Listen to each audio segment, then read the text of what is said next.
power is the Spirit of God, Lord, that manifests to us. Thank you, Lord, for the life of God, Lord, of Sister Grace, and to our brother and sister of this church. We pray, O God, Lord, in Jesus' name, set us free, O God, from the bondage of slavery, of unrighteousness, of sin. Save us, O God, Lord, and let the power of love, the power of God will lead us. We ask this in the name of Jesus Christ, our Lord and Savior. In Jesus' name, Amen. Amen. Okay.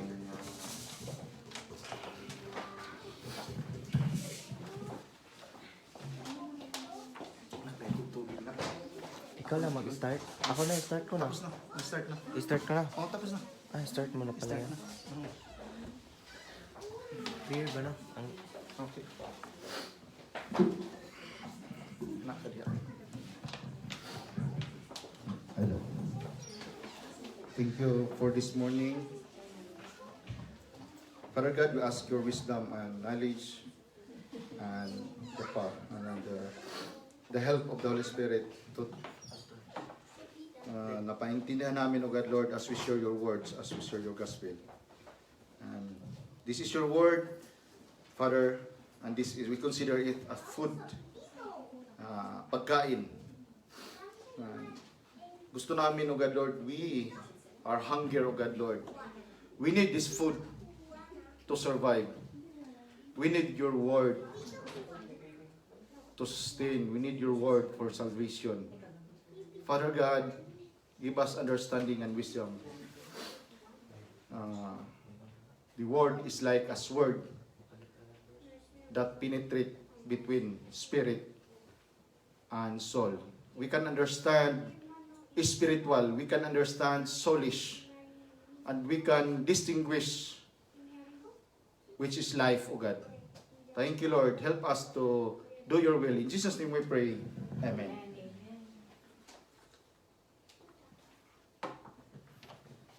Hindi ko alam saan magsisimula. I'm so happy na si Sis Grace, I was moved also sa testimony niya. Sometimes, may mga ano talaga, may mga ganyan na madadaanan mo minsan. You are feeling down sa sarili mo. Okay? Kaya nga, kailangan natin dito, i-straighten natin yung family relation. The calling of God also sa mga, yan ang mga tao na hinahanap ng Diyos. Kasi yun ang mga tinatawag. Sabi sa Matthew na, call unto me. Yun ang mga tinatawag niya. All those who are heavy laden. Yung mga, pag ikaw ay nabibigatan, mayroon kang pinasan mo yung, parang pinasan mo yung mundo, lahat na, family, friends, work, ang bigat, no? And, sabi sa Bible, that's the spirit of fear. Ano yun? Spirit of fear. Dahil may takot ka. No? What leads, pag may atakehin ka ng anxiety, fear, that's the work of evil. And it will lead you to suicide. To end up your life. Yan ang gusto ng kalaban. No? But, God is calling to those persons who are heavy laden. And there is a promise for you. For grace. Not only for grace. For a person who is now na parang nabibigatan siya, down siya. No? Hindi niya alam, naiiyak. Yung heart na yun, yan ang tinatawag ng Panginoon. Come unto me. No? Hindi lahat tinatawag. Pero kung yun ang na-feel mo, yun ang naramdaman mo, ikaw yun. Come unto me. And He offer, what He offer? His love. The love of God. Alam mo, mahal kita, sabi ng Panginoon. Huwag kang ganyan. Sabi sa Corinthians, there hath no trials, wala daw mga temptation or trials na ibinibigay sa iyo. In other words, walang test, walang examination na ibinigay sa iyo na hindi mo kaya. Kasi alam ng Diyos kung anong grade ka. Sabihin natin, si Grace, ang grado niya is level high school. Ito naman si Brad Rani, level college. Ito naman si, sis Elisa, it could be elementary. Hindi man pwede magkapariho ang test na ibibigay sa iyo. It's a burden. No? But, kung alam natin ang Panginoon, we have faith in Him, na mahal tayo ng Panginoon, there hath no test, there has no examination that was given to you, which hindi mo kaya. Kaya mo yan. Di ba? Kaya nga, binigyan ka ng examination kasi kaya mo yan. No? There hath no temptation nor trials which is taking. Why? One of the reason, God is faithful. Ang Diyos ay tapat. Faithful, tapat ang Diyos. Hindi siya gaya ng tao na walang isang salita. Di ba? Ang Diyos ay mayroong isang salita. Di ba? Kung magsasabi siya, I will give you rest. Bibigyan kita ng kapahingaan. Hindi siya magdalawang isip, magbigay sa iyo ng kapahingaan. Rest, come unto me, and I will give you rest. And then, hindi lang rest ang ibigay sa iyo. You start to learn. Learn from Jesus. And when you learn to Jesus, ano ang makuha mo? Automatic grace, because you will learn humbly, humility, lowly in heart. Yan ang ituturo ng Panginoon sa atin.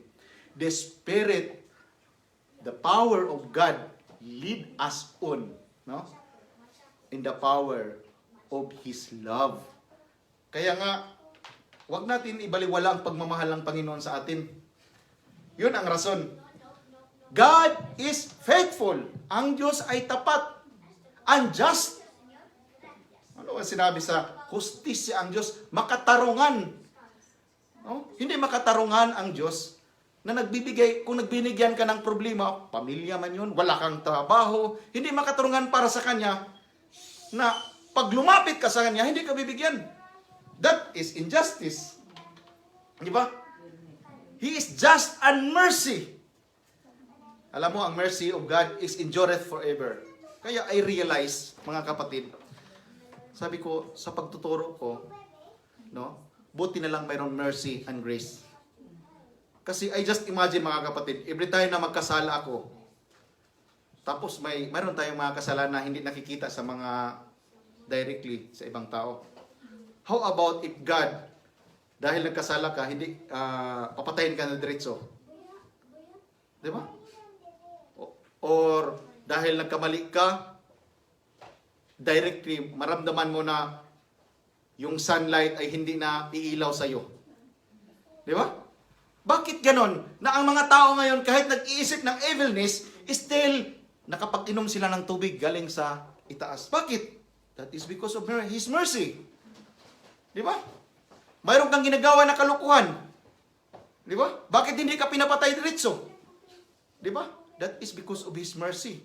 Yung mga tao ngayon, ang daming mga nagsisimba ng Panginoon, hindi nagdi-disobey. Klarong-klaro. Di ba? Klarong-klaro sa Word of God, dinesobey nila. Pero, bakit hindi sila pinatay diretso? That is because of His mercy. But grace and mercy is different.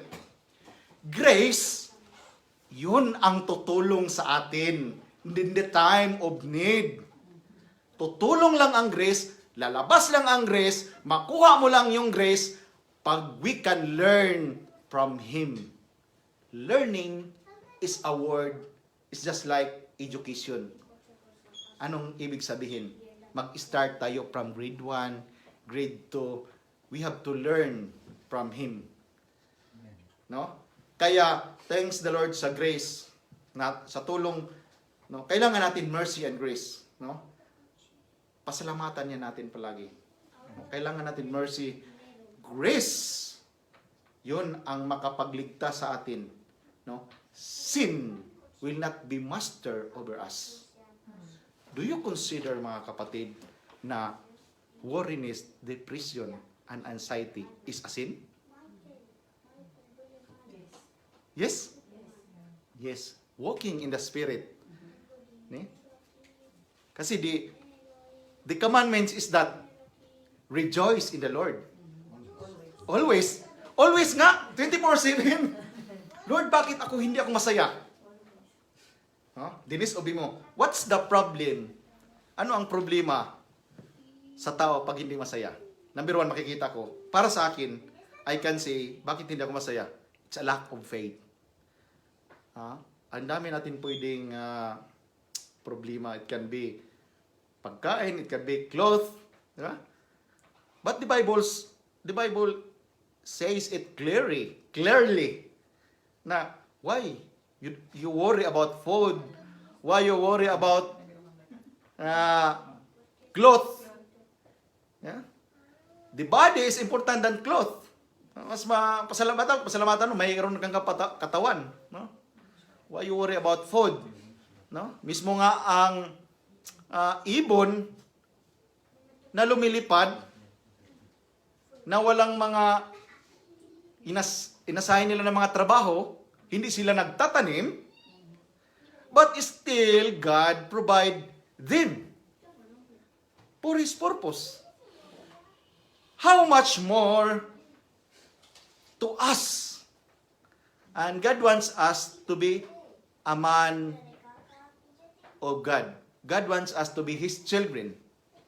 And if we are the children of God, hindi tayo niya pababayaan. But remember the logic here. To those who love Him. Okay?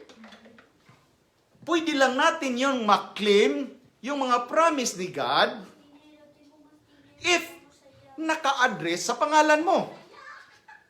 Okay? Kung mayroon kang cheque na ibinigay sa'yo, pero hindi nakapangalan sa'yo, I cannot imagine kung ma-encash mo ba yan, ma-enjoy mo ba yan. No. The only way we can enjoy or we can encash is that it must be in your name. Ang pangalan na ilagay dyan, to those who love Him. So, itong cheque na to, Chismila, may bilagay dito. The blessing of God address to those who love Him because mahal niya ako. Goes to Sister Mila Milagros. And Sister Mila Milagros will magpunta sa bangko, kukunin niya yung blessing, kukunin niya yung cash, gagamitin niya. No? Now, paano natin makukuha yung blessing ni God? No? Kukunin natin yan by faith. Yan ang bago ngayon. Faith. Okay? There hath no temptation. Walang trials, walang exam na hindi natin kaya. God is faithful. Wag natin yan kalimutan. Wag natin yan kalimutan. Ang Diyos ay tapat. And God is faithful who will not suffer us to be tempted beyond our ability. So, bakit kamo? Kung mahirap yung dinaanan ni Grace, kung mahirap yung dinaanan ni Brad Neil, kung gaano man yung kahirap, yun din ka-sufficiente, yun din karami ang ibibigay ng provision ng Diyos para sa Kanya. Yan ang sabi ni Paul. His grace Sabi niya, my grace, His grace is sufficient for me. Sufficiente meaning, hindi magkulang. Hindi magkulang. Sobra pa. Ang provision ng tulong sa Diyos, kulang pa. Okay? In my weaknesses, sa kahinaan natin, mahina tayo sa Panginoon. Mahina yung faith natin sa Panginoon. Father God, no? Mahina ang faith. Why don't we accept it? Di ba? Lord, mahina ang faith ko. Bakit nagkaganito ako? Sabi ni God, let us draw near to God, to the grace. Let us go boldly without a shame to the throne of grace. Sa grasya, sa trono sa grasya. Ang makukuha natin sa grasya, dalawa, mercy and grace in time of need. In time of need, sa pangangailangan ng ano. So sa time na you are in depression, Lord, wala tayo. Sometimes, if you mag-expectation, mayroon kang expectation sa mga classmates, sa mga parents mo, you will be failed. Ma-failure sila. No? Hindi nila kaya. But, if your expectation unto God, kayang-kaya niya. No? Yan. It's because makukuha mo kung anong gusto mo. We do it by faith. Yan ang salvation. No? Anong sabi sa John 8:32? No? John 8:32. The truth shall set you free. Ang katotohanan ang magpalaya sa iyo. Daw mga kapatid, paano mo masasabi na nasa katotohanan ka? Kung hindi ka malaya, wala ka sa katotohanan. If you are still slaves, whether in slavery of anxiousness, whether slave of worriness, whether slave of sin, whether slaves of fear, no? Yan ang paano sabihin ko? Yan masasabi natin na you are not in the truth. If you are in the truth, what happened? You are free. You are free from the bondage of worriness. You are free from the bondage of slavery of sin. No? You are free from the bondage of anxiousness. No? Kaya nga, kung saan ka man na sitwasyon mo ngayon, whether saan ka man na church, you can realize, kasi hindi lahat na church, sabihin natin, dito ang totoo na katotohanan. Dito ang totoo na katotohanan. Ang totoo na katotohanan, kung ikaw ay napalaya, yan ang katotohanan. But if you are bondage of sin, bondage is liberty of evilness, you are not free. What we need is to believe that Jesus is Lord, our Savior. No? Kaya nga sabi ko nga, hindi ko alam kung saan ako magsisimula. But let us go to the to my topic. Okay? Punta tayo sa Matthew 23. Excuse me for a while.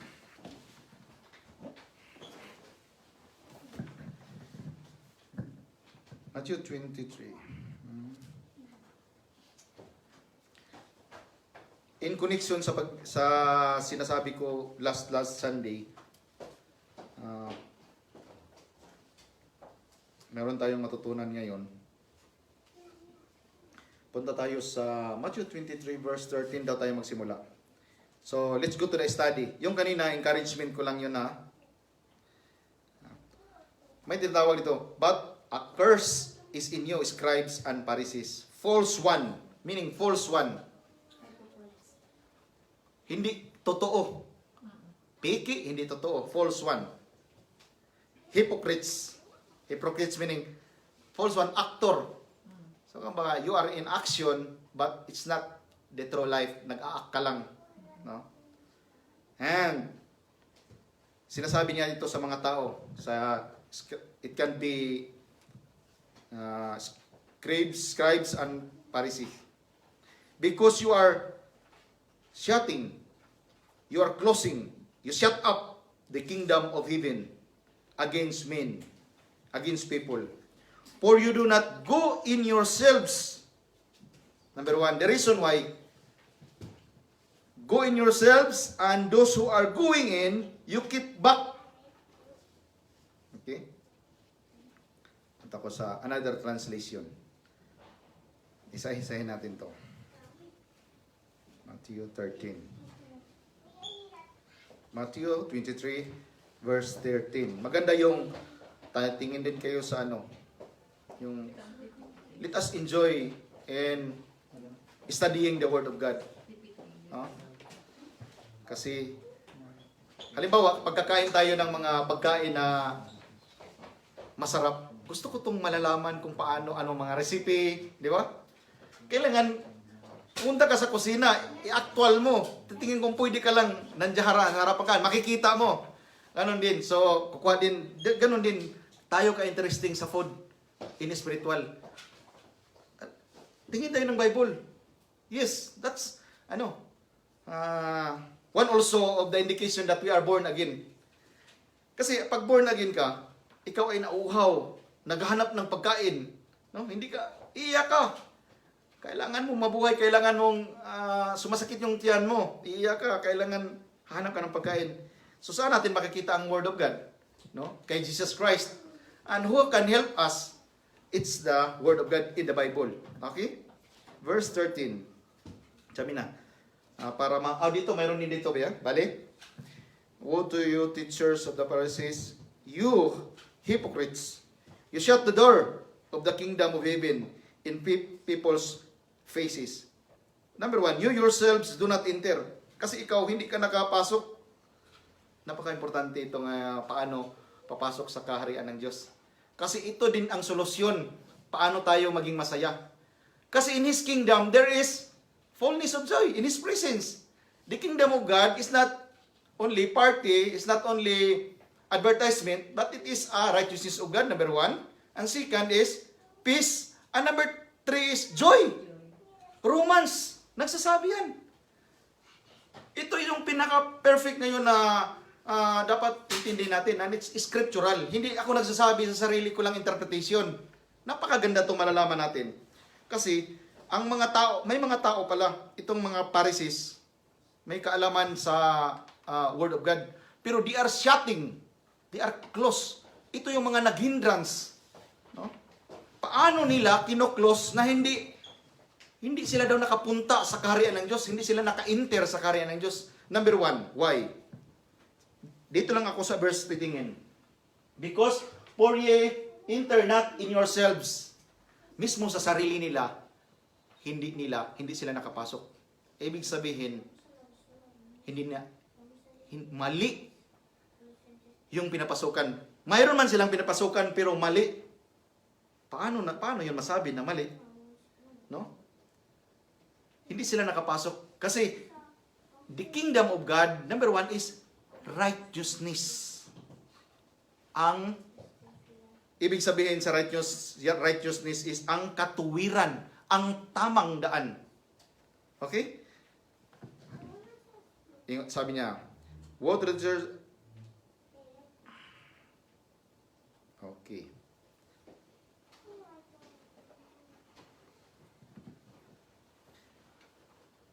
In Luke 11:52, sabi niya, woe to you experts in the law.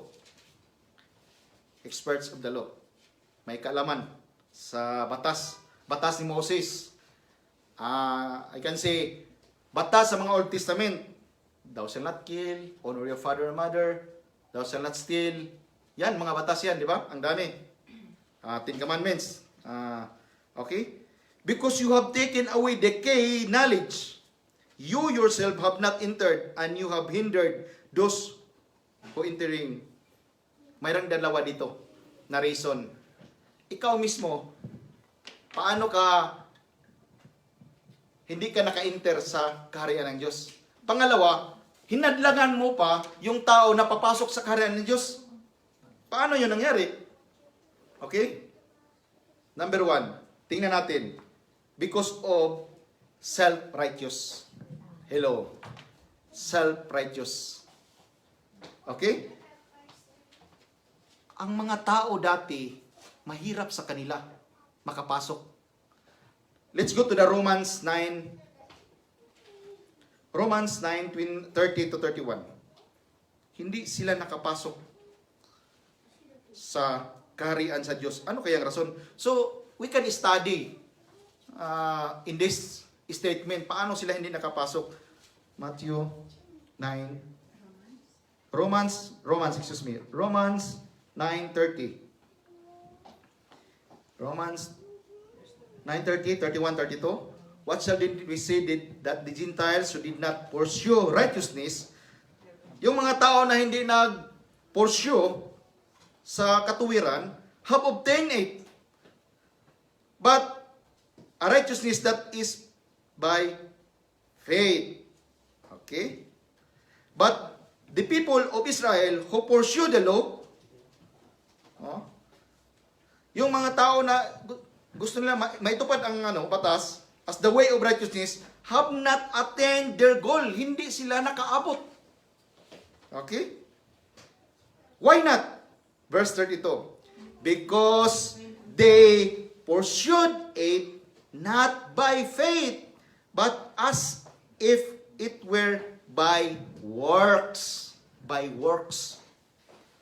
Now, intindihin natin ito maayos para maintindihan in a simple way na pagka-explain. No? Hindi sila nakaabot or hindi sila nakapasok sa kaharian ng Diyos. Sila mismo, yung mga tao na sinasabi ni Jesus Christ, hindi sila napakos. Bakit kamo? Kasi mayroon silang sariling katuwiran. Yes, siguro itong mga tao na to, alam ko naman yung 10 Commandments. They are following instruction and rules of God. Pero, bakit hindi sila nakapasok? Number 1, no? Ano ba ang technique? Ano ba ang sikreto? Okay, sikreto, sabihin natin, para makapasok dito. Mayroong nakapasok, mayroong hindi nakapasok. The reason why nakapasok, because of faith. The reason why hindi sila nakapasok, because by works. Di ba? Sa gawa. Yung sariling righteousness. Yan ang sinasabi ni Paul na ayaw kong maabutan the righteousness of the law. But, which is faith in Jesus Christ. I hope maintindihan natin to. It's a way. I have to go to very simple way of understanding. Ganito kasi. Gusto ko yung magtuturo ngayon na kahit batang-bata makaintindi. Okay? Ganito yon. Ang requirements sa pagpasok sa kaharian ng Diyos, sabi ng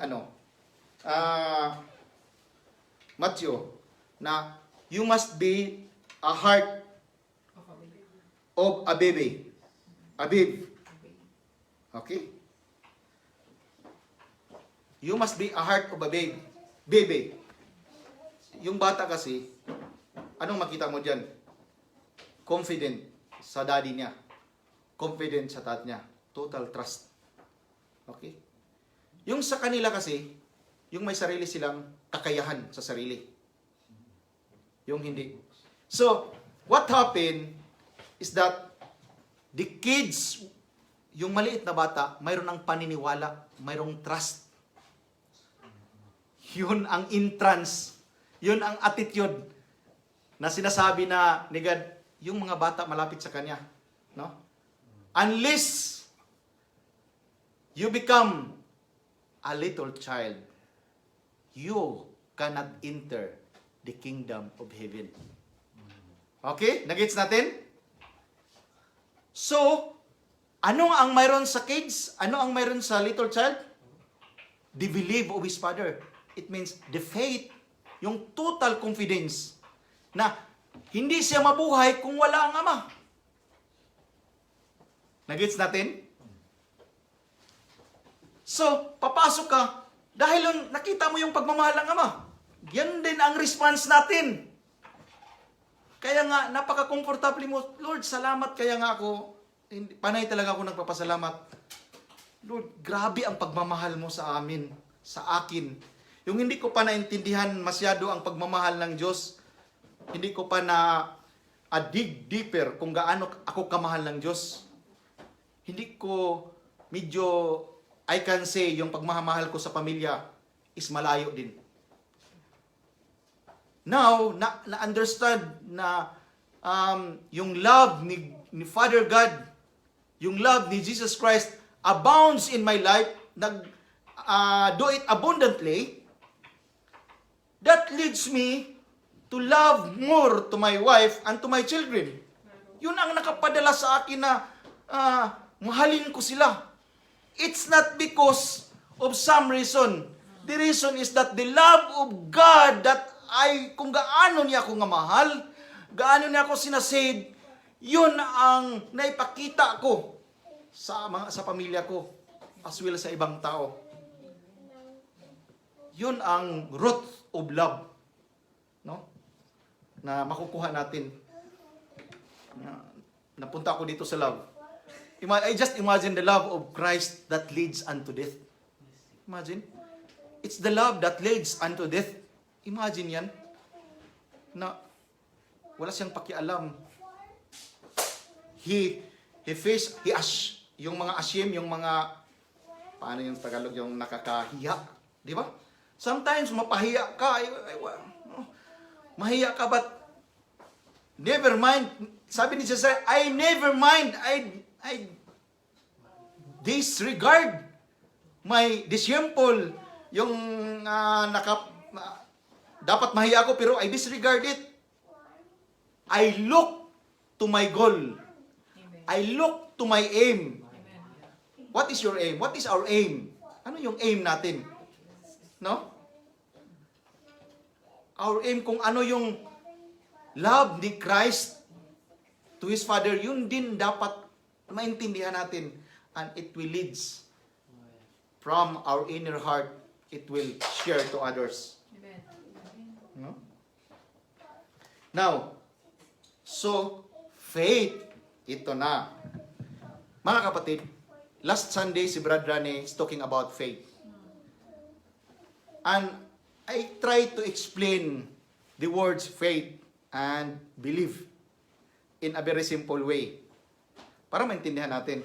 Kasi, halimbawa, mayroong nagsasalita sa iyo na napakamahal kita, mahal kita. Naririnig mo. Di ba? And then what happened? Naintindihan mo, naririnig mo, you believe it. Once you believe it, para yung lalaki sa isang babae na alam mo mahal na mahal kita, ay yung babae may no believe, mananiwala. Yan ang believe. And by that, nag-start ang relasyon. Okay? Nag-start ang relasyon because of your belief. My words, si God the Father sa atin, salvation, forgiveness. No? We believe it.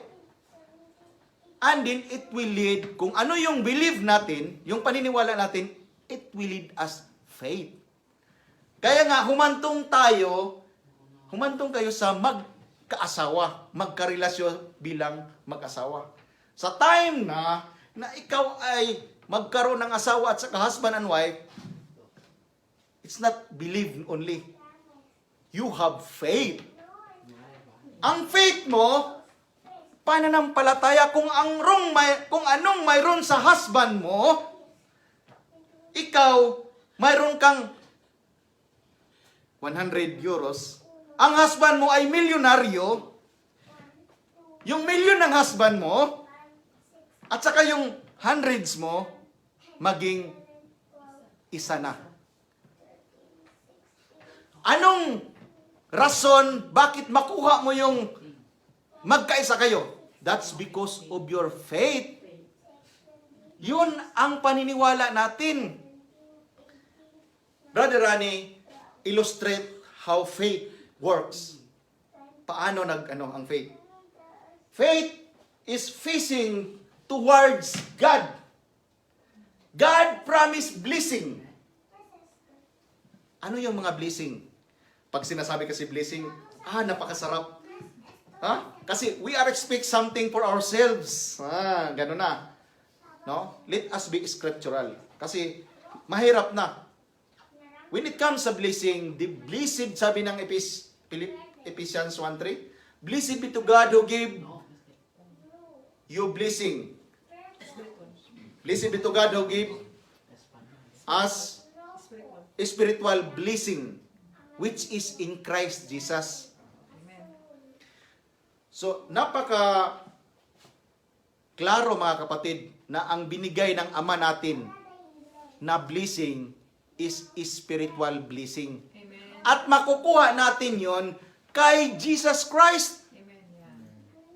Pagkuha natin yung na blessing, dapat mayroon kang iiwanan, mayroon kang, in other words, mayroon kang tatalikuran, mayroon kang haharapin. Tatalikuran natin means we have to repent. Then we have to face towards God. No? Having faith means you raise your hands to receive it. That is your faith. No? That is your faith. Yung kamay mo, kinuha mo. No? And God is faithful. You will receive kung ano yung faith mo.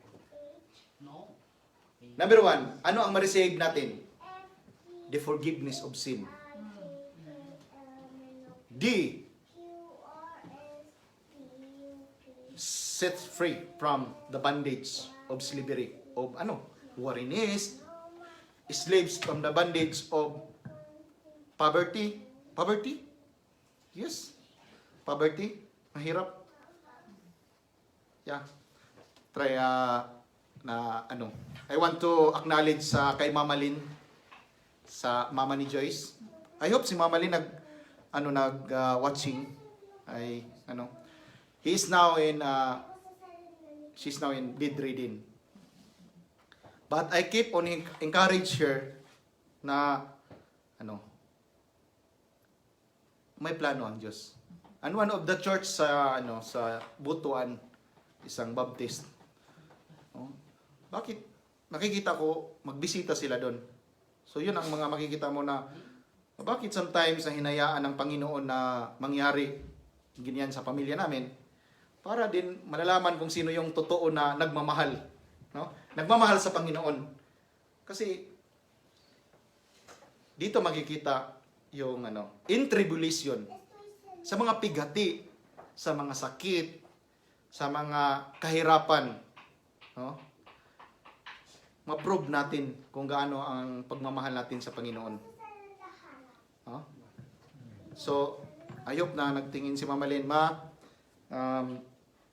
We consider it na test sa pamilya namin.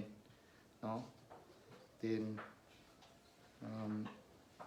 kung gaano ka magmahal ng it needs kasi especially na siya 5 years old pa si Joyce, wala na siyang papa, so yun ang palaki sa kanya. So yun din ang nangyari sometimes. Mangyari yun dahil may plano ang Diyos, no? Yun din ang mga test sa amin. Fully support tayo dyan kung anong mangyari dahil everything works together for good to them that love God, to them who are called according to His purpose. So, balik na ako mga kapatid. Hindi sila maka-enter. Hindi sila makapasok because hindi nila ginawa to by faith. Napaka-importante to na word na malalaman natin because faith in the New Testament, how many times ito repeatedly sinasabi, no? Without faith, it is impossible to please God. It is by faith. Sa pananampalataya, ma-please natin ang Panginoon. Hello? Sa pananampalataya, you can please God. It's not by our offering. It's not the amount of money we give. Huh? It's faith that leads to obedience. Amen. Faith that leads to obedience? Yes. Kaya nga masaya ka magbigay. Ang pagbibigay mo ay resulta sa pagmamahal mo sa Panginoon. Di ba? Next, they are hindrances sa ibang tao na hindi makapasok sa Panginoon or sa kaharian ng Diyos. No? Mark 7:8. Ito din ang mga rason bakit hindi sila makapasok, hindi nila mapasok yung kaharian ng Diyos. Mark 7:8. Meron pa akong time?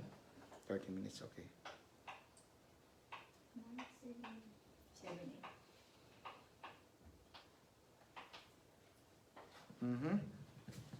You have let go of the commands of God and holding on a human tradition.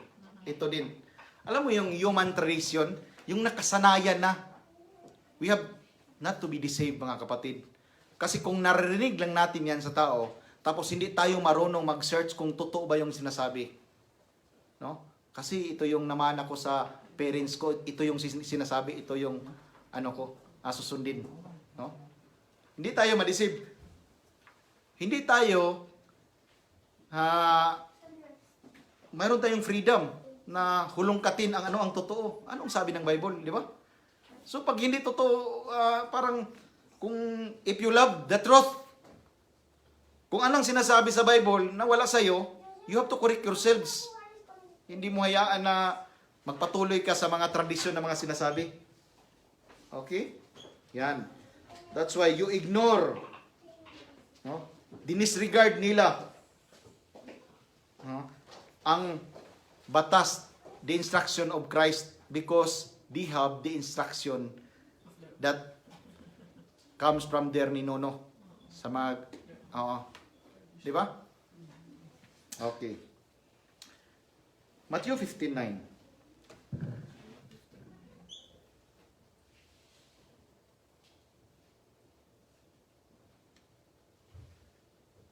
They worship me in vain. Their teaching are merely human rules. So, ang mga pagsamba nila ay useless. Hindi nga nakapasok sa karya ng Diyos. Merely human rules. Okay?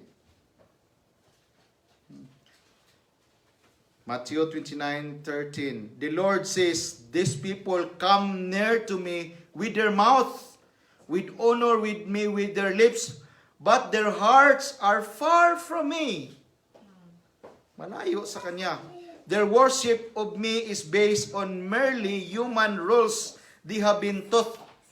Sa mga tao lang. No? It's talking about worship also. Our worship kasi is we worship in spirit and in truth. No? We can really go to the true worship if we lead by the Spirit of Christ. The truth. Yan ang katotohanan. Okay? Colossians 2:20 to 22.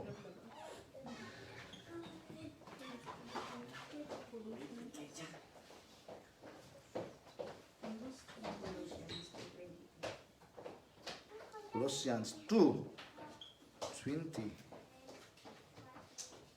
to 22.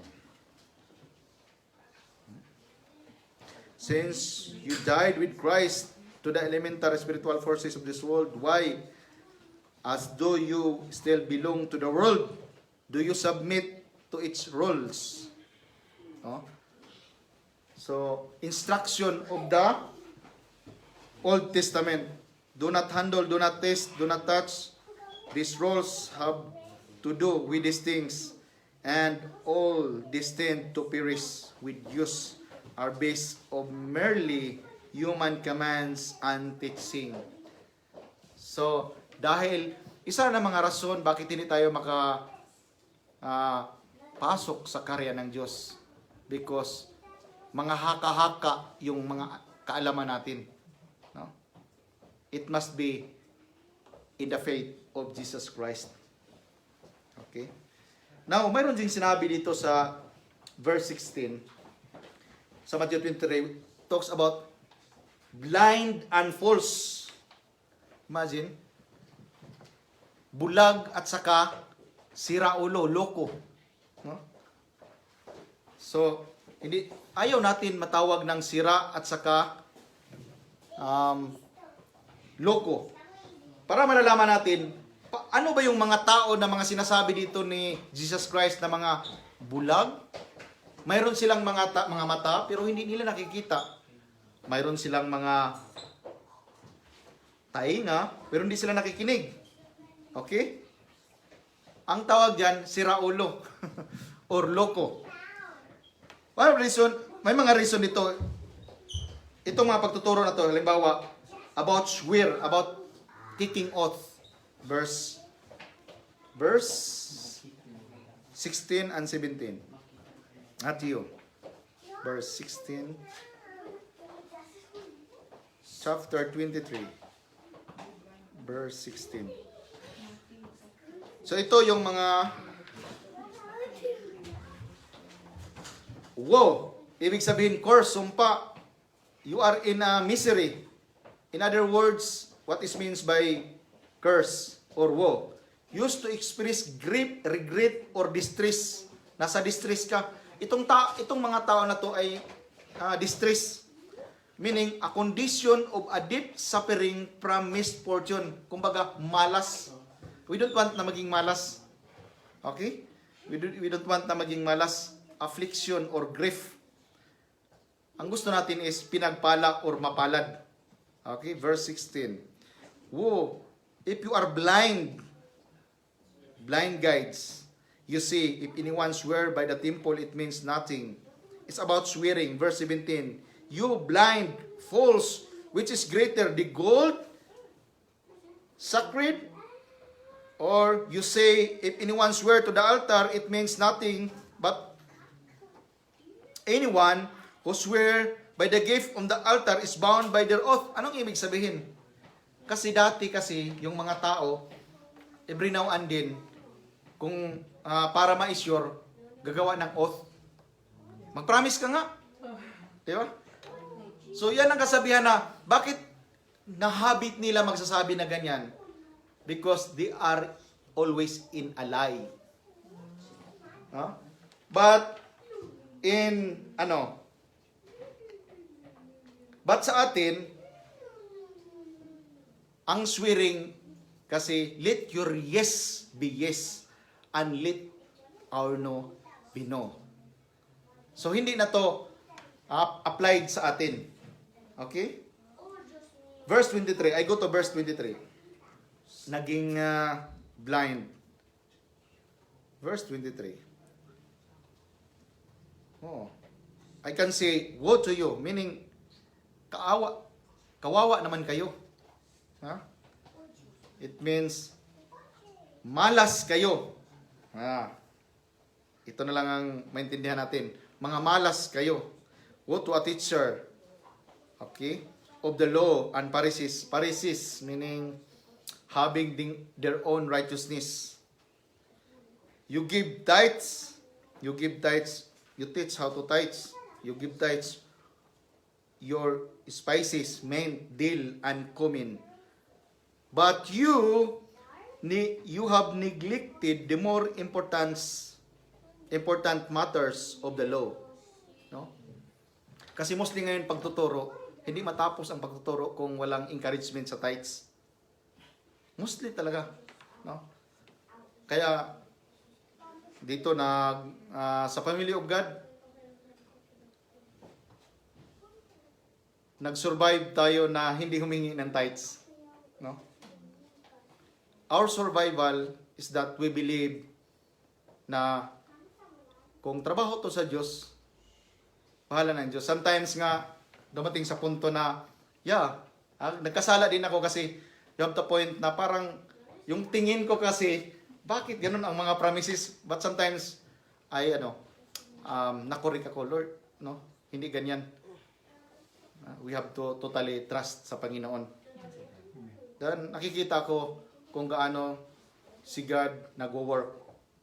Nag-survive pa rin. No? Hindi nagkulang ate, ang mga pangailangan natin. Amen. Salamat sa inyo mga kapatid. No? The support. Kasi, ang pagtuturo natin dito, I'm not urging us to pay tithes.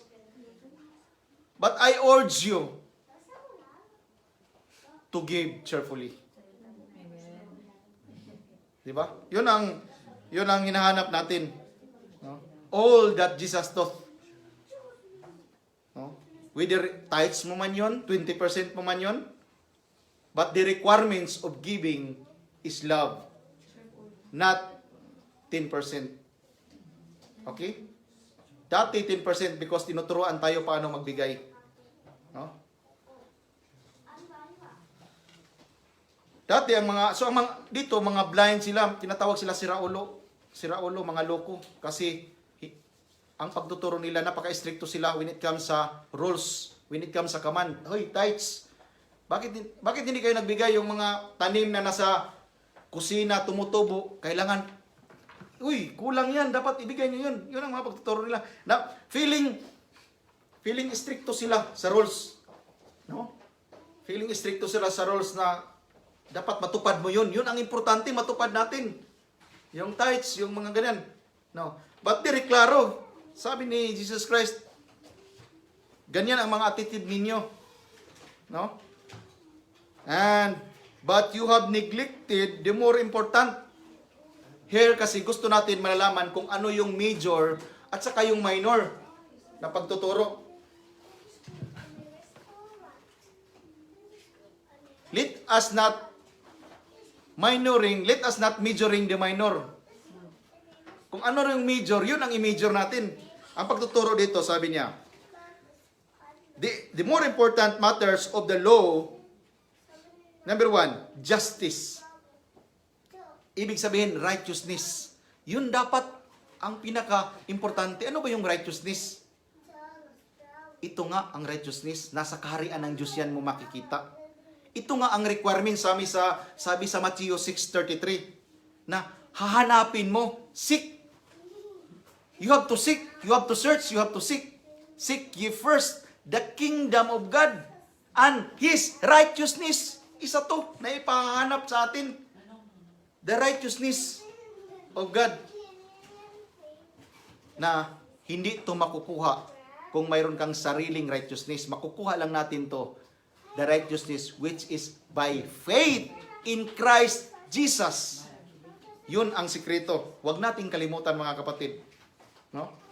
Faith which is in Christ Jesus.